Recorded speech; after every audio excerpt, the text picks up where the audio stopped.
Hey everyone, Derek Hines here. Welcome to the podcast where I'll share with you the patterns, insights, research, and technologies that we use in my own pain and performance practice to help people improve their health, speed their healing, and increase their longevity.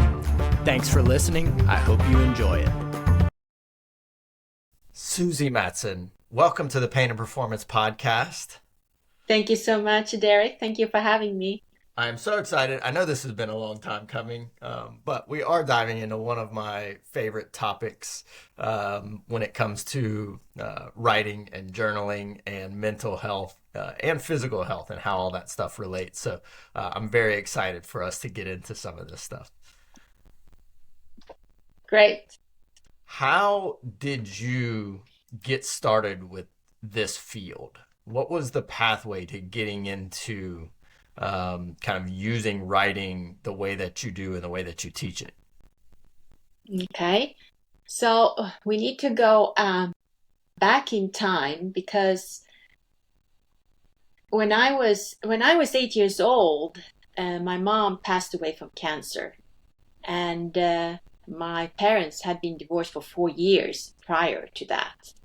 But when she passed away, by Swedish law, I was forced to live with my dad, and he was super abusive. So after 6 months, I found out that he had made a false passport to me and also bought me a one-way airline ticket to take me on an airplane the following day down to Southern Europe. So he was about to sell me, and I was only 8 years old. And So, well, I thought I was worth saving, only I was 8 years old and I didn't have anybody who could save me. So I decided to run away from home, which I did the following day to save myself from not boarding that plane straight to hell. So that happened, and then I found myself back in 2013.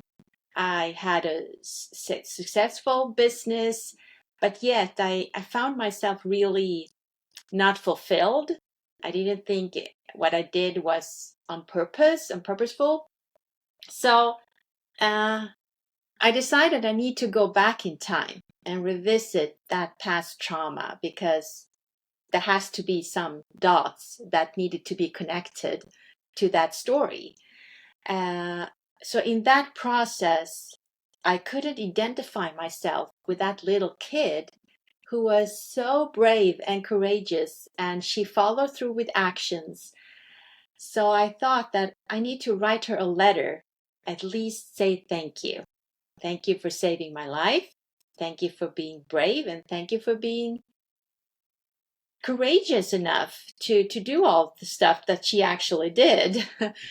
And in that process of writing that letter to my younger self, I found that the pain and the burden that I have been carrying around subconsciously, it felt that it belonged to the letter, not belonged to me anymore.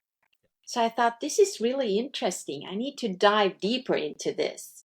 So I spent on and off 8 years of study how writing is healing. And what key factors do we need to address in a healing letter to ourselves? And also, it showed that we need to address it in a specific order to actually heal and to transform your wounds into a piece of wisdom. So, Was that? I developed, yeah, you go ahead, Derek. Was that intuitive? Like what made you think to do that? Because like I think a lot of us certainly a lot of people I've worked with and talked with have had those moments where they're like, I feel slightly unfulfilled. What do I do about it? It's interesting that your mind went to, well, let me circle back and actually like write to that. Was that just a natural response? Had you heard of that somewhere? No, it was natural because as I shared, I couldn't identify myself because my perception of myself was not me being brave or being courageous at that time in 2012, 2013. So I thought, well, how is it possible that this super kid, 8 years old girl was so brave, and now I found myself in 2013, and I couldn't feel that I was that kid. So it was totally natural to just write down the feelings I had for her, and that was the starting process. And since I had my coaching business and developed this four-step method, I asked my coaching clients, "Are you willing to test out this method that I have developed?"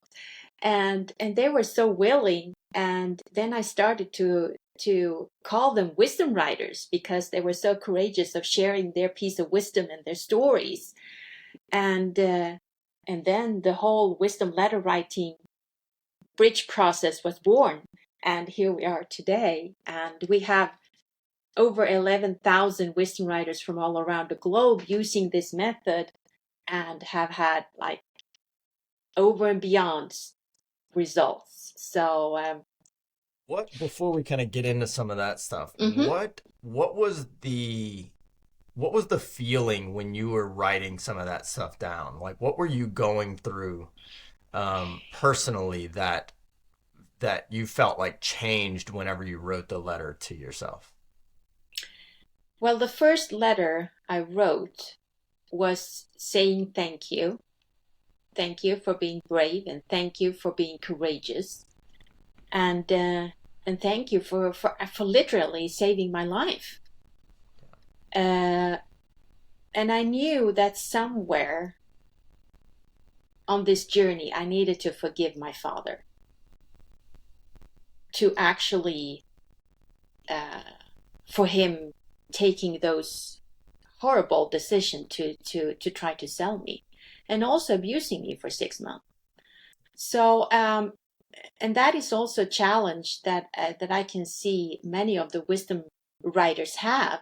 How do we forgive somebody who doesn't believe he or she needs to be forgiven? Because in his world, he didn't do anything wrong. He thought, well, I want to sell you, I want to have 1 million for you, and etc. etc.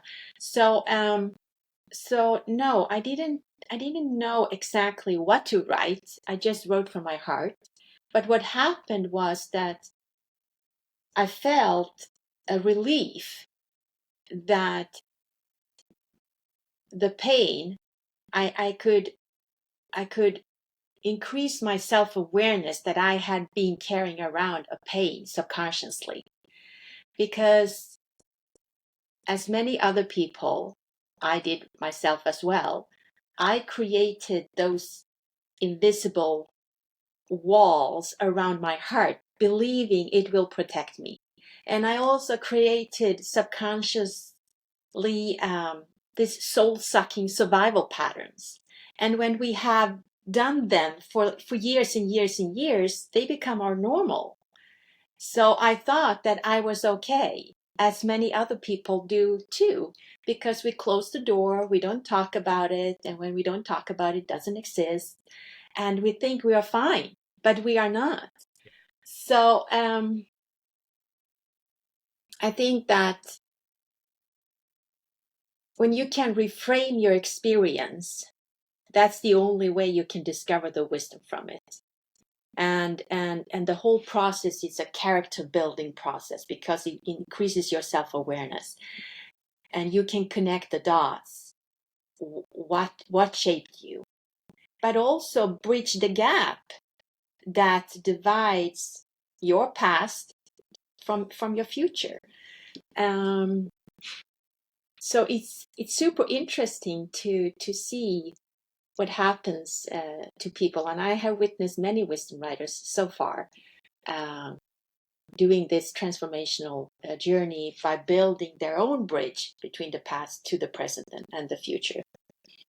Can we unpack a little bit? I know a lot of people listening to this have done some form of journaling, and I feel like there's a lot of different types that would be helpful for us to kind of unpack before we kind of get into like how they can use this? And I think I'd love to get your take. I feel like all of them have a place. They all have some value that they can provide.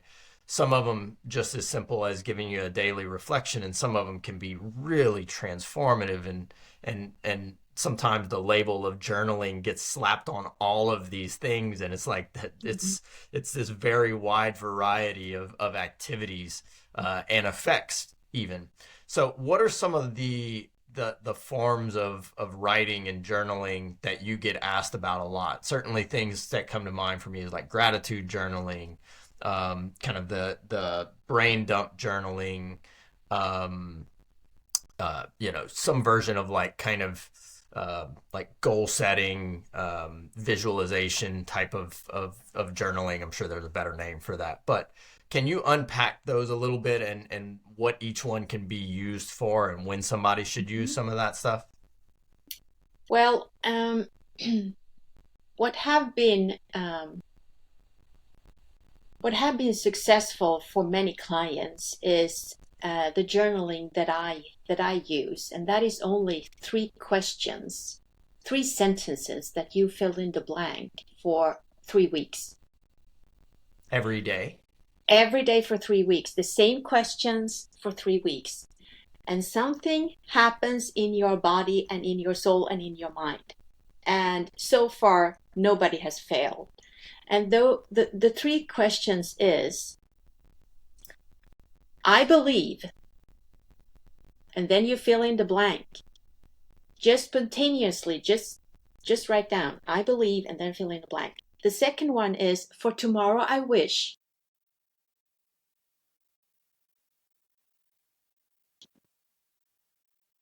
And the third one is 2 thoughts I'm having right now. And it's really important to do them in that order. Because when you have written down, I believe something, for tomorrow I wish something, then your thoughts are more positive than if you started with your thoughts. So those 3 questions for 3 weeks. And usually my coaching clients are starting with journaling for 3 weeks with just those 3 questions. And then we dive into the pre-exercises for writing the healing wisdom letter. So that's a little bit more kind of directed, because we're trying to get them into a certain kind of brain space. I haven't done those specific ones, but I can see like that there would be a lot of things coming up in there, because, I believe I could see people going down this where they're writing for, quite a period of time, and then almost like self-censoring a little bit, like, wait, do I really believe that? Is that true?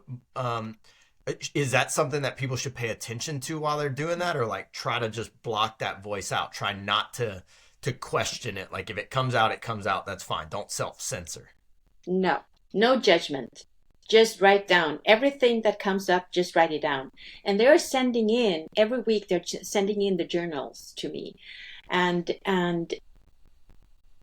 what they can see is that what they believed in the beginning is shifting during the 3 weeks, what they believed at the end of the journey. So that would be, it takes me, I don't want to completely take us off track, but no.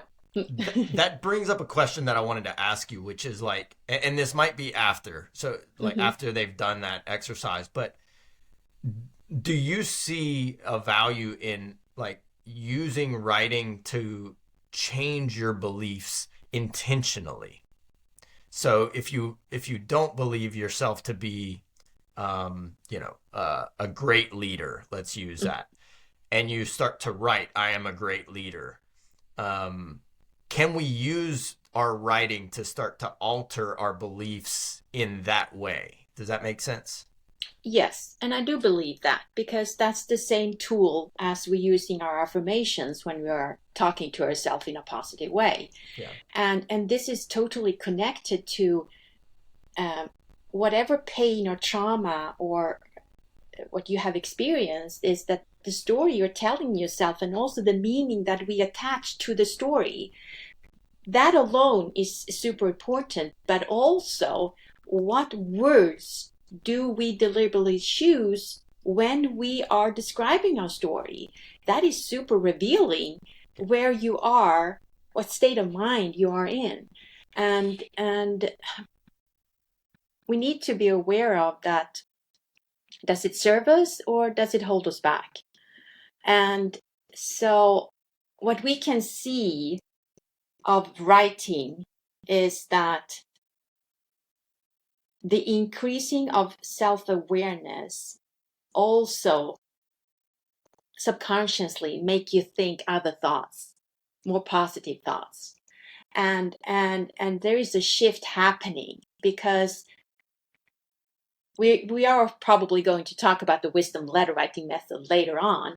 But one step in that process is identifying your life lessons, because our life lessons, what leads our life is our core values and our belief system.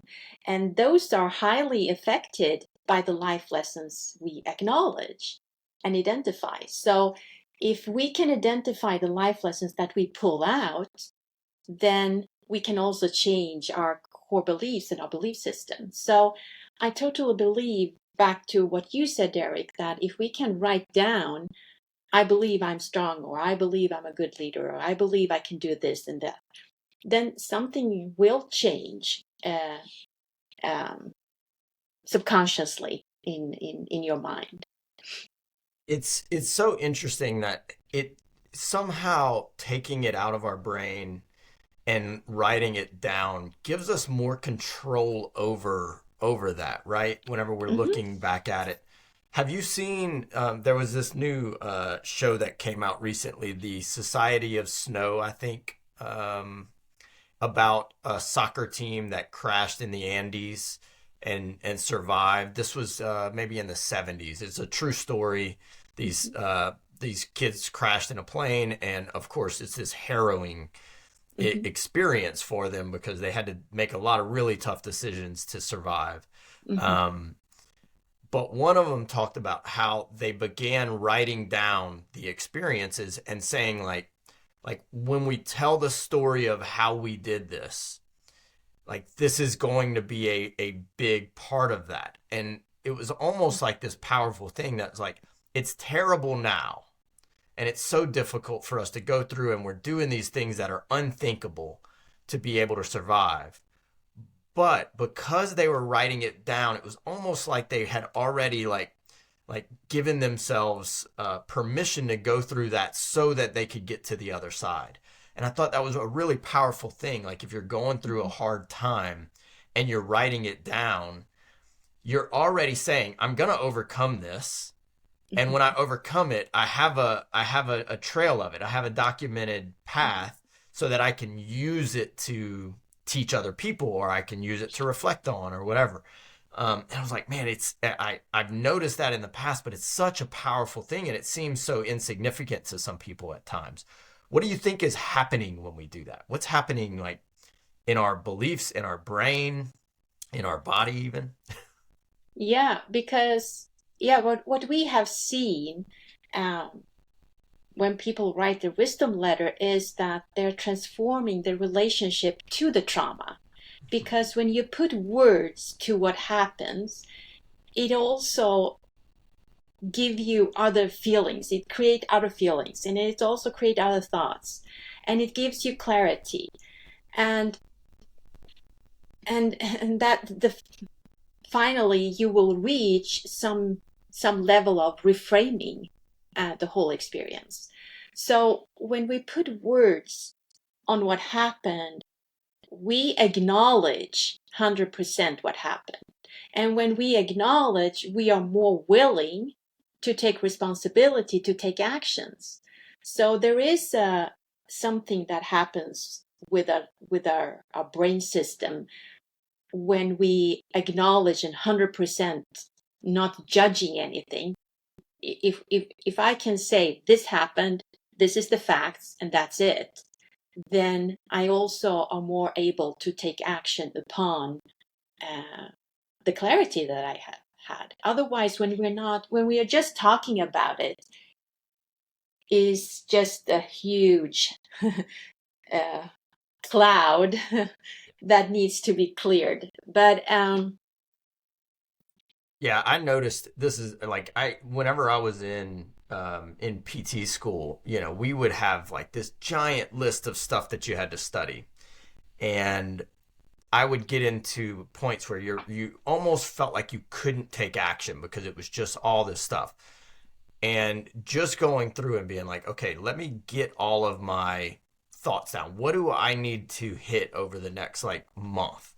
And I would just make a list of like all the like different little topics and subjects, and then I would take that and write it. So this was like my first version of like, can I take all of the cloud and can I just put that down in a little thing? And once you would do that, it was like I could breathe. I was like, oh, well, that's not so intimidating. That's not bad. And I've told so many people, certainly students that come through and work for us, I'm like if you just take that and put it down, I think our brain, there's some part of the brain that's like, I have to hold all these thoughts up because I don't trust that they're anywhere. And when we put them down, some part of it's like, oh, okay, well, it's there. I don't have to waste all this mental energy trying to hold on to all of it. Now that's fine. We've got it all. I can see it. I can look at it. And now I can put that aside and we can start with number one, and we can kind of go full force with it. And there's like such a kind of calming value to getting all of that out that is incredibly valuable. Certainly, whenever it comes to, doing anything, list making or anything like that. But in life, it's even more important, right? To kind of go back and look at the things that have shaped us and gotten us to who we are today. Mm-hmm. Yeah, because when we find ourselves when a bump hit us, I mean, if it's very traumatic or it's just a challenge or in between, then we need to, as soon as possible, take ourselves out of that valley. Because staying in the valley means also that this feeling of overwhelming, it's kind of embracing us and hold us tight. And then we have two other feelings that occurs, which are not positive, and that is hopelessness and fearfulness. And if we find ourselves in those two feelings, then the way back up is a little bit harder to get. And I found myself in 2016. I was a passenger in a serious car accident, and I have a permanent brain injury that affects my cognitive ability, and of course, when you find yourself in that, and you're checking in at the rehabilitation center, it said seriously brain injuries, and I was kind of, what is that me? So you need to, I go back to that again. You need to accept and fully and completely acknowledge this is my situation. And also the example that you gave, Derek, that if I can structure it, then my thoughts get clearer, and also the brain automatically starts to find solutions to what can I do, and then you take actions. So would you recommend something different if somebody is overcoming a trauma? Like if somebody has, a significant trauma and they're trying to get past that. I've studied and talked about the Pennebaker protocol a number of times. So if somebody is listening to this and they're dealing with a trauma, what would be the writing or journaling kind of process for them to get to a healthier place with that? Well, the first step is acknowledging it. And from my experience, sometimes it's actually a secret. Sometimes there is a family secret, and I have not told anybody, or it's a generational trauma as well. So we need to just sit down and just acknowledge that this is it. But that could be really hard depending on where you are. Because if we find ourselves seeing ourselves as the victim, or we are taking guilt, or we are feeling shame, or all those negative emotions, it's really hard to take the first step by yourself. That's my experience. So I think that journaling is a good first step to get to know yourself, and then make yourself ready to dive into this, because sometimes people are afraid to get a little bit in the dark, and they are afraid of, what will I discover, and can I do this by myself, or is there anybody who can catch me if I fall? So I don't believe that obviously depends on the trauma, but not doing it alone. So Yeah, I think whenever you look at the like, yeah, well, I'll catch the audience up for a minute. So, Pennebaker is a researcher who had a bunch of yeah, people, who they did basically a writing about a trauma that they had, and the directions were to write about the facts of the experience, the emotions of the experience, and then any link that comes to mind while you're doing it. And I think one of the things is like to write truthfully. That it was in the yeah, the explanation is like write truthfully about the trauma, and then go through for like 30 minutes, write about the facts, and just like you're saying, just like keep writing full sentences, stream of consciousness, and go through that. And I think they did it once. I think they may have done this a few times, but I think it was like 4 days in a row they would do that. And then they would kind of regroup and then maybe do that again in a week. I think they've done a couple different versions of the experience, but just getting that down when people have had a traumatic event, it decreased their post-traumatic stress, it decreased anxiety, like all the mental health factors that you could study were improved. And it was one of the I think the first bigger experiments that showed us how powerful writing about a trauma experience could be in terms of transforming our relationship with that trauma. So it can be a very powerful thing. Did I miss anything in that? I know you. no, no, no, you didn't miss anything, because you asked before, where do they start? And just writing it down and be brutally honest to yourself is a good start. But also remember that there could be a lot of tears. It could be a lot of sleepless nights and so forth, or something in between. But the other side is still all the benefits of a better life. And I think what I have seen is that people are not aware of that they could live. There is another way of living, because they have lived with the trauma for so long that it's the normal, it's the natural. And it was for me. I lived with my trauma for 34 years before I addressed it. And I didn't cry when my mom died. I didn't cry at the funeral. But when I started to write my book, I cried for 3 weeks. So we need to be aware of that the body could have some reactions, and not be afraid of those reactions, because they are part of the healing. And that is the way the body can tell us you're on the good way, you're on the right track now, because you have some body reactions. So I think that is really something that we need to remind ourselves that being So if we wounded go is normal. Yeah. if we go back to so if somebody's listening to this, is it no matter where they would start, like whether they're dealing with trauma or they just want to improve their life or their health, that they would still start for those first few weeks with the three questions that you talked about? I believe it's not, I guess not a question, three statements.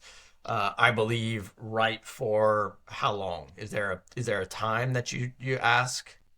No, no, Just right. because because if you set a time, then you're kind of forcing yourself that you need to come up with something, Right. and we don't want to force our thoughts, and we don't want to force our feelings.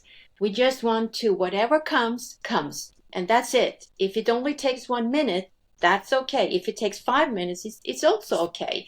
And I had one lady who did this exercise, and she was sending me like 10 to 15 pages, I mean, for 3 sentences. So she had a lot coming out. So no, I don't want us to limit ourselves, because then I don't believe we are getting the truth and the authentic self. We are not letting that out because we are forcing to come up with stuff. So my suggestion will be to start with the 3 sentences, and if they're feeling, I'm ready, I want to just write the wisdom letter, then do that, because it will empower you. I have seen that for thousands of people. Yeah, So let's go down that. So for the first 3 weeks we're doing, I believe, right. mhm, Then for tomorrow, I wish, and you just mhm, keep writing mhm, whatever comes to mind in there. mhm. And then two thoughts I'm having, blank. Just keep writing. Whatever starts to come. Is that Yeah, like good, bad? Doesn't matter. Let it come out. yeah. But Okay. usually the 2 thoughts are positive, because what you wish for tomorrow is often something positive, and that kind of clears the way in your mind that you're having more positive thoughts. So we have tested out, if you do it the other way around, starting with 2 thoughts I have this evening, they are more negative. I mean, like So I agree 100%. When I look at yeah, that, if I do like two thoughts I'm having, I'm like, I need to do this. I forgot to call that. I need to email that person. I've got this thing I need to do. I don't know if I'll have time for that. yeah, But if you flip it over, it's like you're in a higher thinking. yeah, You're not coming at yeah, that low level of yeah. it. No, So but let's a go lot into, of, go ahead. yeah. No, but a lot of my coaching clients are using this 5-3-1 rule that we have when you are now kind of sharing your task or to-do list, and I think, well, when you use that and you are seeing the results of that, then also you have this way of thinking that you can take one thing out, uh, and not just, if it's 2 thoughts, then it's 2 thoughts. It's not like 10, because a lot of people think, oh, which two should I choose? Um, So wait, what's the go through? What's the 5-2-1 rule? 5-3-1 5-3-1. What is, is that? yeah. So if you have your to-do list, you have a lot of things you need to do. So you pull out 5 things that you need to do every day. And if you have accomplished those 5 things, then you're good. Then you have that will be the 5, like, common things. And then you have the 3 things that is second most important thing to do. And then the 1 is the most important thing to do on the day. So 1, most important thing to do, 3, the 3 most important thing to do, and then you have your 5. So if you can accomplish 1-3-5, 1-3-1, 1-3-5, then you're done for the day, and you can feel satisfied and empower yourself. I have done the most important thing, the 3 most important thing, and then the 5 on the list. Yeah. And a lot of people I mean, now I'm coaching CEOs, and their stress levels go down like this, because otherwise you have a lot of things, and which one should I choose to do, because everything is kind of emergency and everybody's calling me. Which one should I, it's crazy days. So I do. Let's go into the wisdom letter. Let's unpack that a little bit for the audience and how they can use that in their lives. Okay, so the wisdom letter writing method is simple but yet really profound and powerful. Because when I studied how writing is healing, and also what key factors do we need to address, because we don't need to address everything. There are certain things we need to address. And also I tested out, okay, if I can see that there is those things, which order do I need to address it? Because I want to leave in a high. I want to be empowered and feel I can do it, and my future is around the corner, so I tested out a lot of different things, but the 4-step method that has been proven to work successfully for thousands of people is that you are first starting with acknowledging your wound and describing your wound. And there are specific questions how to do that in that first step. And then the second part is obviously addressing your life lessons. And that is super, super important, because if we cannot see our life lessons, then we are still stuck in that self-doubt or low level of self-confidence. So we need to address and identify the life lessons. And there is also a specific method how we do that in the writing, because we divide. Is that like what your takeaway from the experience is? Like the lesson that if you're reflecting on it, if you're looking back at, kind of whatever, you've acknowledged there, whatever that experience was, what are you trying to take away from that? Or what did you learn about yourself? What did you learn about life? We divide in the 4-step method. We divide life lessons into 3 different categories, and that has also shown in the study that we need to do that. And the first step is to the life lessons I learned about myself. I need to start with myself. And then the life lessons I learned about other people. And then the third one is the life lessons I learned about the world in general. And when you can take yourself to these 3 different levels, then you have covered the life lessons learned. And so that is what we're doing in step 2. And then in step 3, we are transforming those life lessons into piece of wisdom. Because something that I wanted to do in the very, very beginning of studying and trying to find a method to use this healing, writing as healing, was that it's kind of selfish if we keep our stories to ourselves. Because there are so many other people who can benefit from me sharing my story. So in the wisdom letter writing method, I believe there is 2 beautiful gifts, because the one gift is obviously to yourself, because you can heal and reframe your own trauma. But the other gift is giving to somebody else. And when you can identify your life lesson, then growth takes place. And when that happens, your ability to share with others increase. So the third step is to transform your life lessons into piece of wisdom, meaning that you are giving away your wisdom. What have you learned and what can you help other people who are currently in the same situation or going through the same pain or burden or challenge that you have been doing. So that is the second gift in the letter. And many wisdom writers are so willing because they know the pain by themselves. So now they want to leave the legacy. And so we are collecting those wisdom letters in a book collection. And currently we have 29 different book titles. And for some people, it will act as a survival guide. For other people, it will just be a book full of tools, what you can do to overcome. So that is the third step.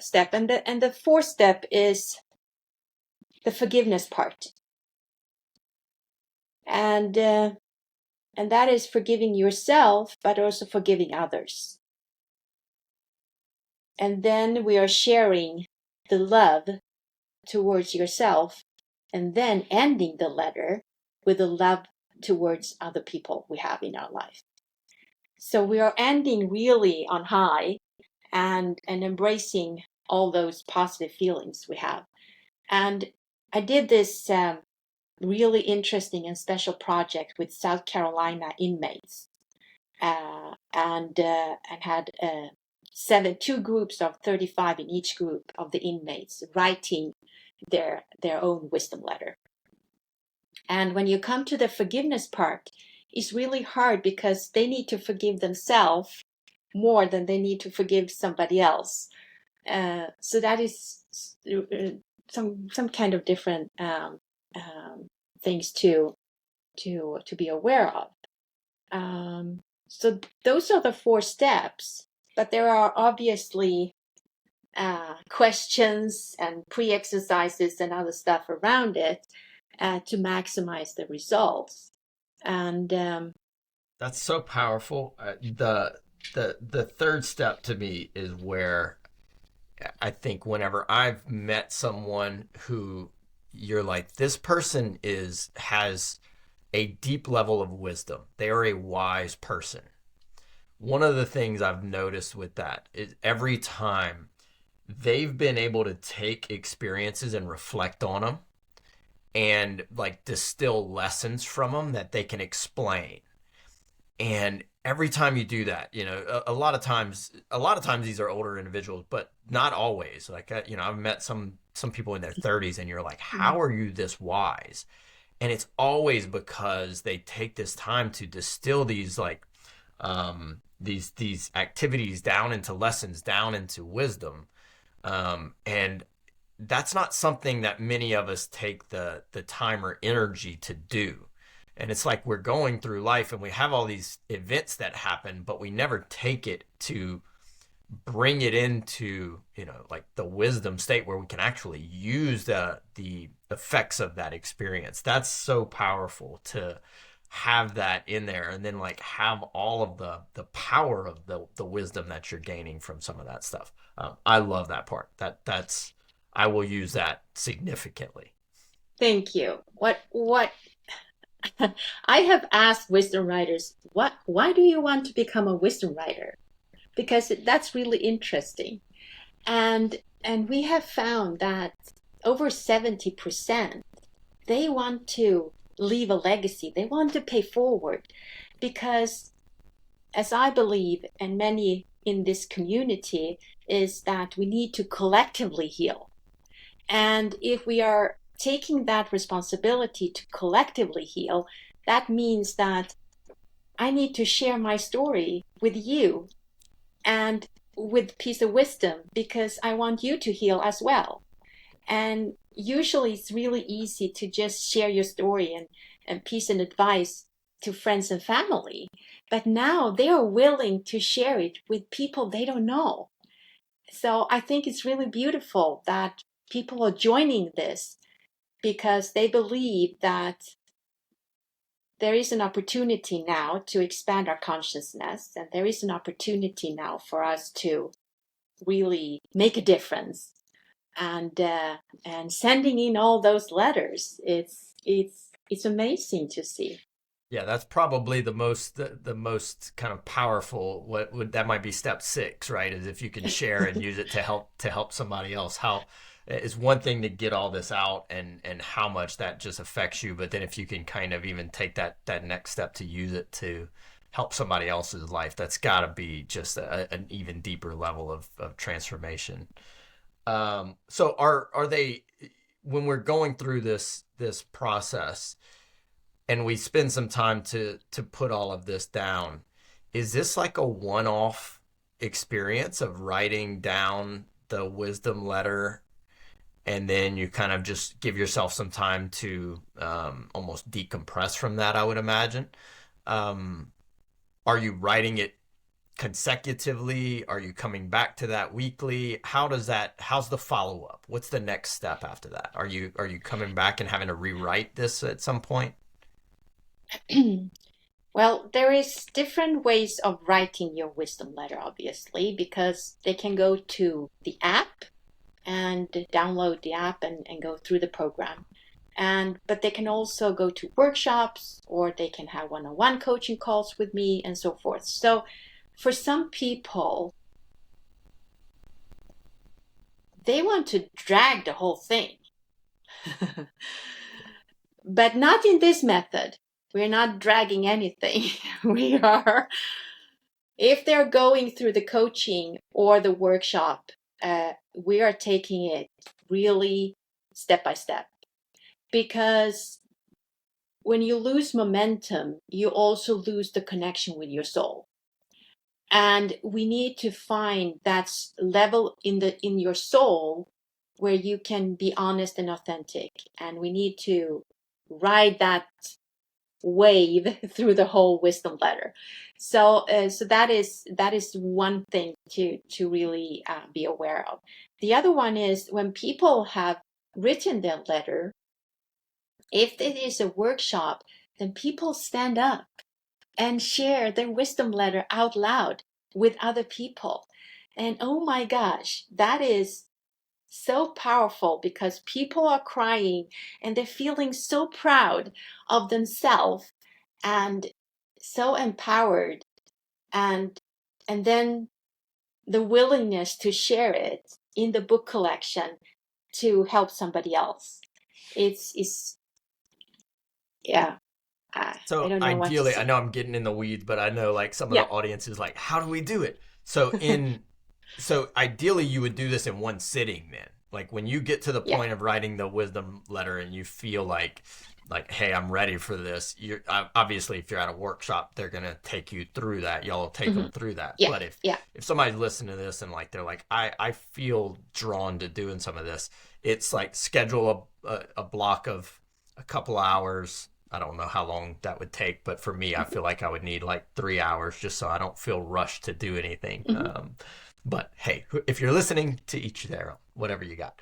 But you try and get through all 5 of those steps. If love is its own step, I don't know if you put love as step 5 or if No, four. forgiveness is the It's last four. one. Yeah.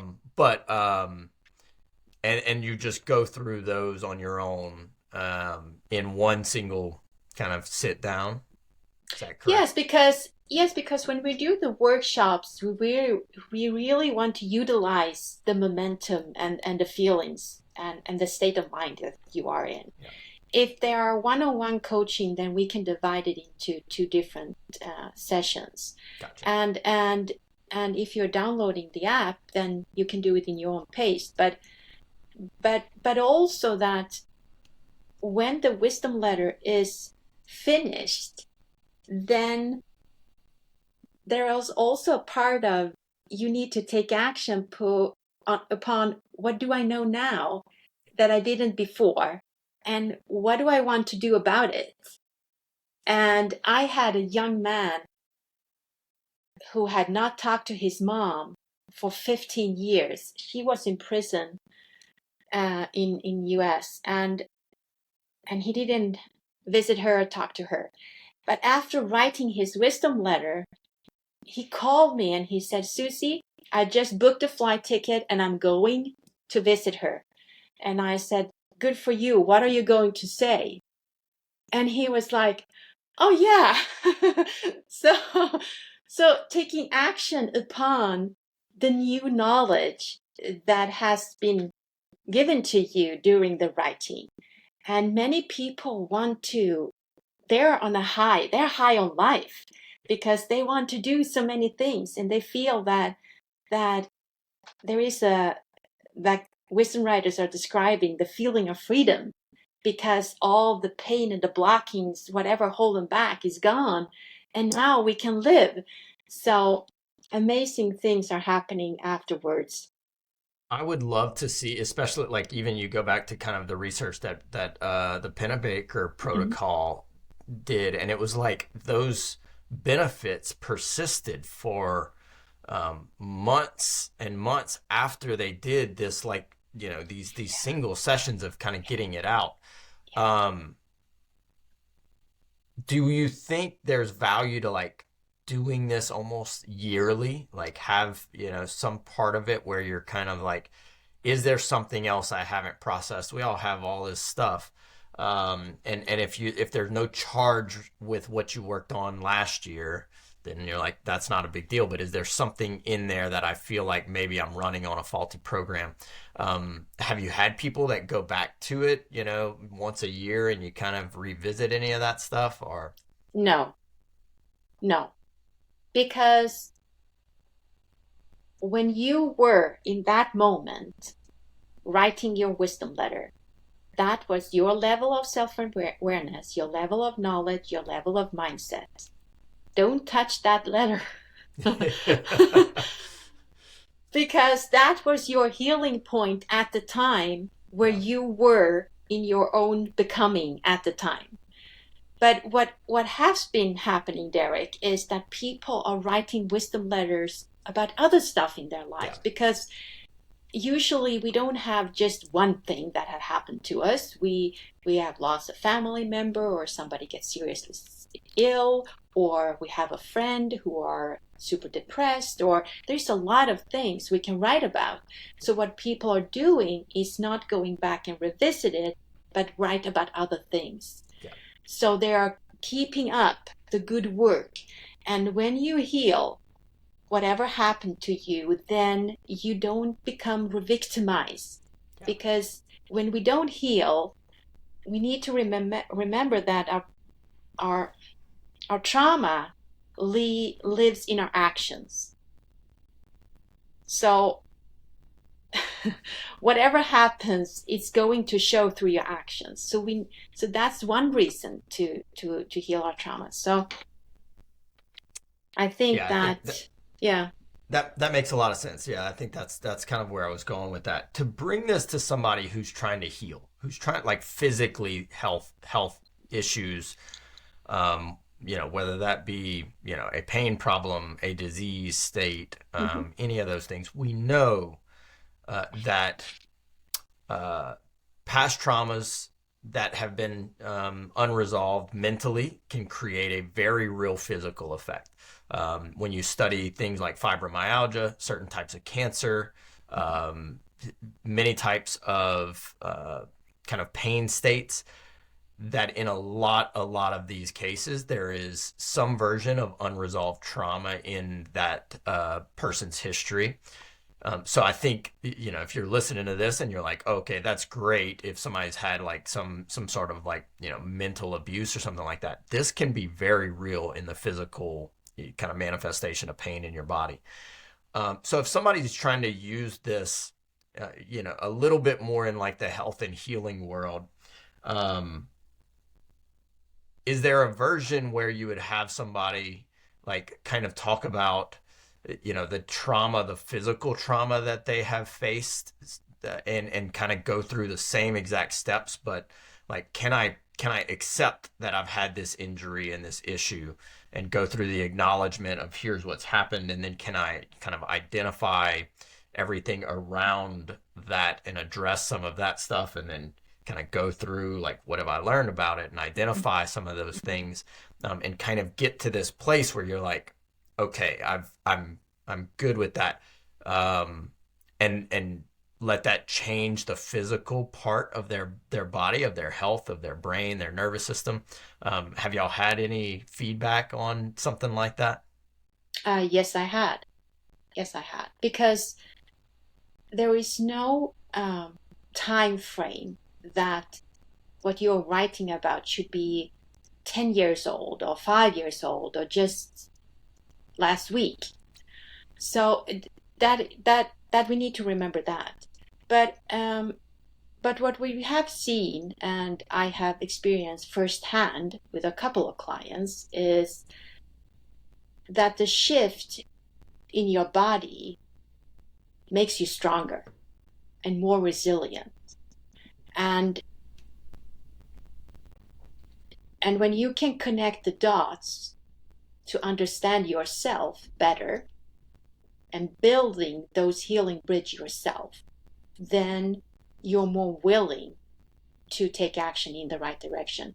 So I have seen a man who was he was actually sick in cancer for the fifth time, and writing the wisdom letter was such a profound experience for him, because he felt so strong and he could leave a legacy to his 5 kids. All the wisdom, all the life lessons, all the love, and all the forgiveness. I mean, it was so powerful. And so I actually interviewed him and recorded it, and he put the interview in sticks and put it in an envelope with his wisdom letter to each kid to read after he was gone. And so it's really powerful. I had another one, a film producer in LA. He had lost a family member, his wife, and he was super depressed.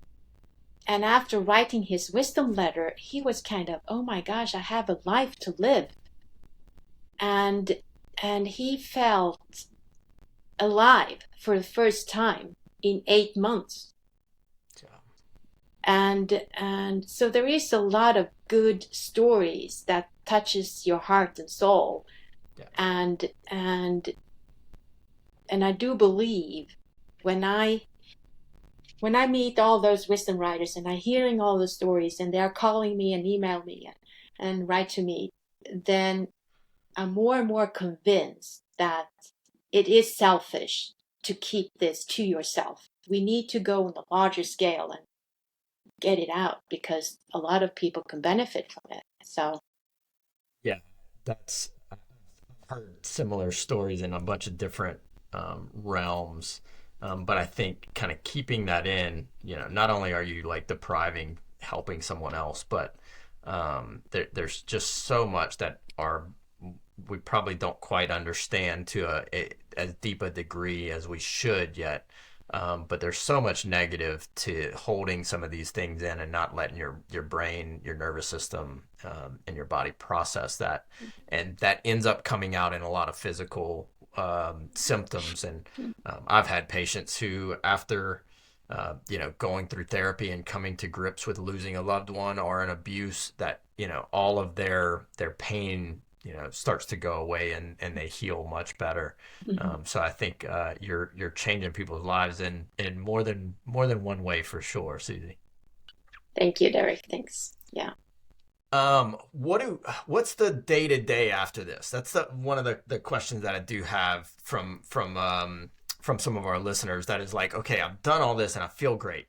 Should I be doing some form of daily kind of journaling? Should I be kind of jotting down any of this stuff? I've done this. I feel amazing. All right. Now what's my day? What am I doing after that? Well, there is a different program, obviously. What do you do with what you have acknowledged, and your new self-awareness and your new mindset? What do I do with all that? And we have seen that it's really good to just take it easy the first couple of days. I can imagine. Because people are on high. I mean, really on high. So, Yeah. so just sit still, do nothing the first couple of days. But let it sink in. And then after that, try to see what is the most important thing I need to do. Yeah. I mean, I had a man, he actually divorced his wife. I mean, that is a huge decision to make. So wait a while until you do stuff. If it just, I mean, it's big decisions should not be taken if you are down in a valley or if you're super high. Wait until you are in the middle. So, but there is a program um, that can guide you. What do I do now uh, with my new level of knowledge of myself and the future I have ahead of me. So, yeah. Susie, I know a lot of people want to kind of find information on some of this stuff. Where can people find out about kind of one-on-one stuff, seminars y'all do? Where can they find the app? Where can they find the book? They can go to frommetoumovement.com. And we'll throw that in the if y'all just click the little notes thing, it'll be in there. There's a link to some of that stuff. Yeah. Yeah, this is so powerful. I think all of this, when we actually get down and go through these things, it is transformative in a way that I don't know if you're just listening to this that you can imagine until you kind of go through it and realize how much it actually changes you to do some of these things and actually get your brain and body to process these things that just haven't come out. The amazing thing, I know like we're wrapping, but every time I've been part of this, there's memories that come out for people they're like, I didn't even know that happened until I started writing this, and these things start kind of coming back, and it's like these kind of, you had walled them off for so long, and then it happened. You're like, oh my gosh, like that is a real memory that I went through that I haven't even been aware of for 30 years. No. I've seen that over and over again in some version of this. So this can be extremely powerful in terms of like just like kind of going back through the self-growth and learning process. But thank you so much for everything you do, Susie. I know you're helping a lot of people change lives. We Thank you, do ask Derek. all of our guests, if somebody's listening to this and they can do one thing today to improve their health, what would that one thing be? Try to strive for happy now and not happy ever after. We need I like to be more present because in the present life is happening. And if we can be happy now, then I'm creating many small happy now moments. Meaning, if you accumulate those in a month, then you can look back and say, oh, that was a good month. I was happy the whole month. But when we are looking in the bigger perspective and see, oh, I want to be happy, I want to be married happy, I want to do this and this, then we are not living here and now. So happy now in the present. that is incredible. I need to do the same thing and put together a list of the amazing things that we have ended with this. But so everyone go check out the frommetoumovement.com. You'll find everything. Work with this, go through this. This one gives you a lot of action. So I want y'all to make sure y'all are putting this into your life. I'm telling you, it'll change a lot of things, mental and physical, emotional, all of the above. So Susie, thank you so much. I really appreciate you coming on and doing everything that you do. Thank you. Thank you, Derek. Thank you.